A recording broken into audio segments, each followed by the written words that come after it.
multiple touch points. The web is universal, it works on any screen size. And let's talk about the data. So in the category of apparel, a click-through rate is typically 0.4. The WebAR ads we're doing are 0.7. They're 75% more performant. 3 times the engagement time than a video ad. And this is the best part. The median time within the ad, with data set of just the last ad, 20 million that we ran, 31 seconds. Why? There's 8 SKUs, and we all like to look in the mirror. So, this is more examples. This is hand tracking for handbags. We're just trying to show in real time that's through the web, what you just saw. This is body tracking with the Coca-Cola bear. This is real time through the web, applying a branded character on top of video.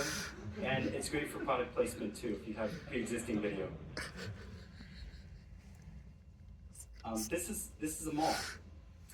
Those screens have never been activated in 10 years, even though they had a camera, until the power of WebAI.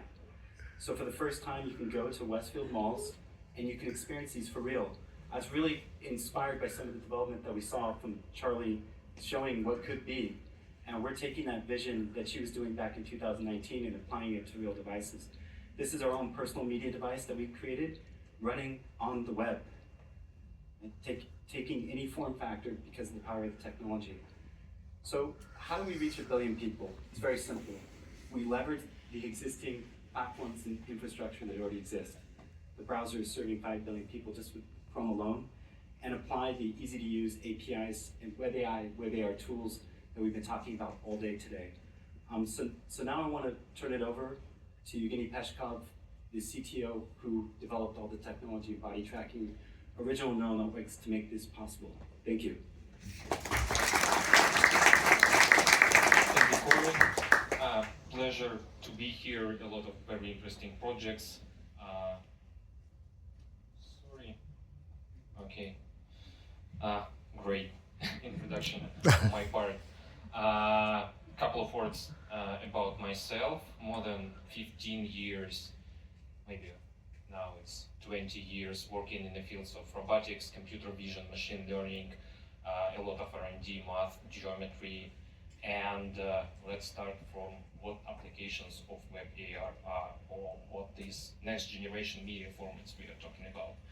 One of them is virtual try-on that really transforms how we are experiencing shopping and overall e-commerce experience.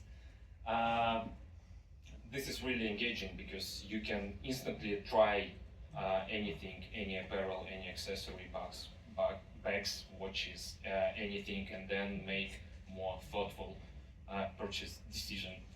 Quite related to this, it's AR ads, new format of ads, where instead of just showing pictures and videos of the product, we are allowing users on their favorite publisher platform to try things and make purchase if they like the product. Another applications, it's AR games and that use pose tracking, pose our body as a controller, and bring you into AR settings. Quite interesting things is application of WebAR in education. We are, for example, putting our AR mirrors into museums, and their children can get all the information in an engaging, gamified, and very memorable way. And recently we started working with on AR trailers, where instead of showing parts of the movie, cuts of the movie, we are bringing users into movie setting, showing them the vibe of the movie, and then allowing them to have a full experience into cinemas.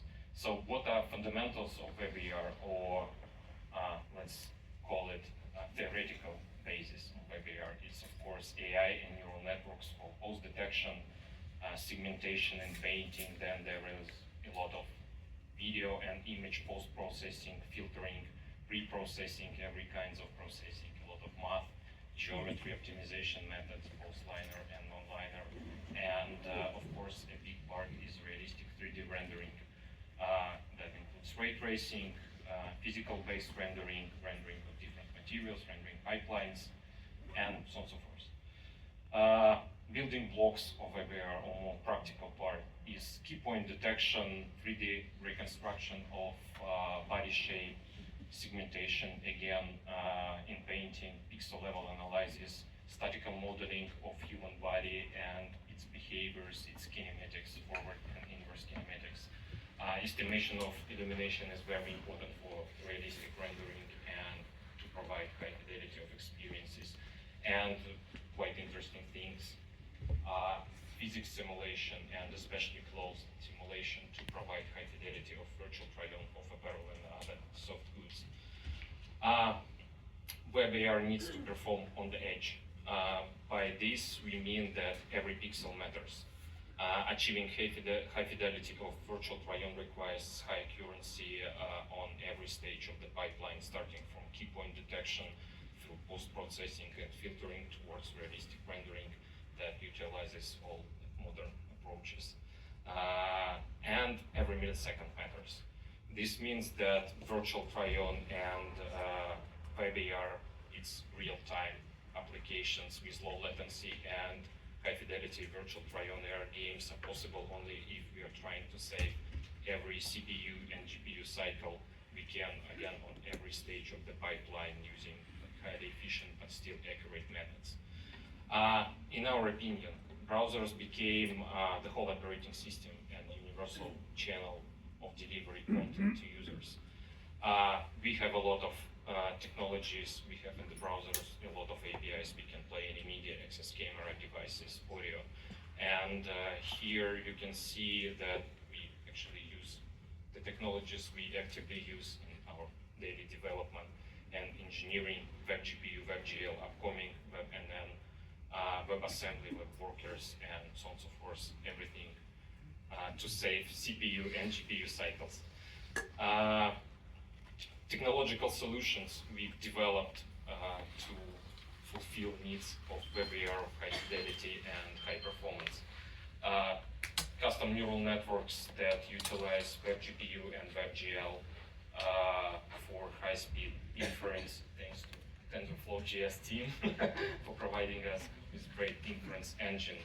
WebGPU we use a lot, and it opens a lot of possibilities both in inference of neural network and custom layers and rendering.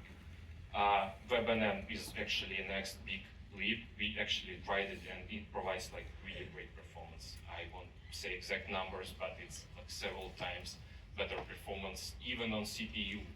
So what's really important to maintain high performance of all the solutions is to minimize memory transfers between CPU and GPU. So we prefer to make all post-processings in tensors, not leaving GPU space, not leaving GPU memory, again to save several CPU and GPU cycles.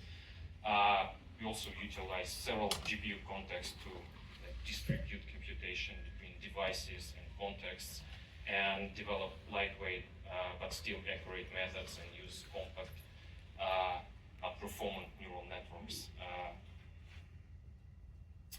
So where is the power of WebAI? Still, our pipeline, computational pipeline is big. From neural networks towards rendering, but still inference of neural networks takes up to 75%, sometimes even 85% of the time we have per frame, and this is just milliseconds. So increasing inference speed by only 30% will give us room for twice more time for the rest of the pipeline and more advanced rendering techniques.